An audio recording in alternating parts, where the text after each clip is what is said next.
আসামের প্রাক্তন শিক্ষামন্ত্রী এখন হয়ে গেছে মারপিট মন্ত্রী সিদ্ধার্থ ভট্টাচার্য। আসামের বিজেপির প্রাক্তন সভাপতি, যিনি এডুকেশন মিনিস্টার ছিল, বর্তমান গুয়াহাটির এমএলএ, উনি মেরেছে ওনার বাড়ির সামনে একজনকে, ধামাধুম মেরে দিয়েছে। 40 মিনিট তর্ক করেছে গাড়ি রাখার জন্যে, কার পার্কিং করার জন্যে। ওনার একদম মাথা গরম হয়ে যায়, তারপরে একদম ধামাধুমভাবে মেরে দেয়। ওনার মারামারির ভিডিও সোশ্যাল মিডিয়াতে পাবলিশ হয়ে গেছে, ভাইরাল হয়ে গেছে।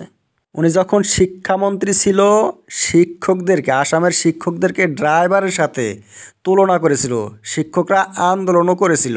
সেই শিক্ষামন্ত্রীর বিরুদ্ধে এখন হইল মারামারির কেস। যাকে মেরেছে সে হয়েছে আসামের রমেন ডেকার আত্মীয়। রমেন ডেকা হয়েছে বর্তমান ছত্তিশগড়ের রাজ্যপাল।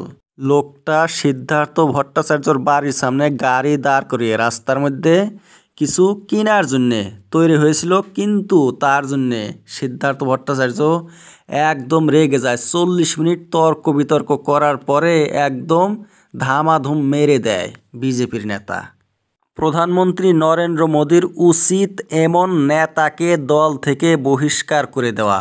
উনি নেতার যোগ্যই না। উনি যে মেরেছে তার প্রমাণ রয়েছে, ভিডিও সোশ্যাল মিডিয়াতে প্রচুর পরিমাণে চলছে। আর ভট্টাচার্য বলেও নাই, না করে নাই যে না আমি মারি নাই। কেস হয়েছে কিন্তু পুলিশ এখনও কিছু করে নাই। বিজেপির নেতাদের বিরুদ্ধে কেস হইলে কি হবে? যত বড় আসামি হোক, বিজেপির নেতারা কোনোদিন অ্যারেস্ট হবে না। কত চূর্ণোচ্চার রয়েছে বিজেপির মধ্যে, মোদি তাদেরকে কিচ্ছু বলছে না।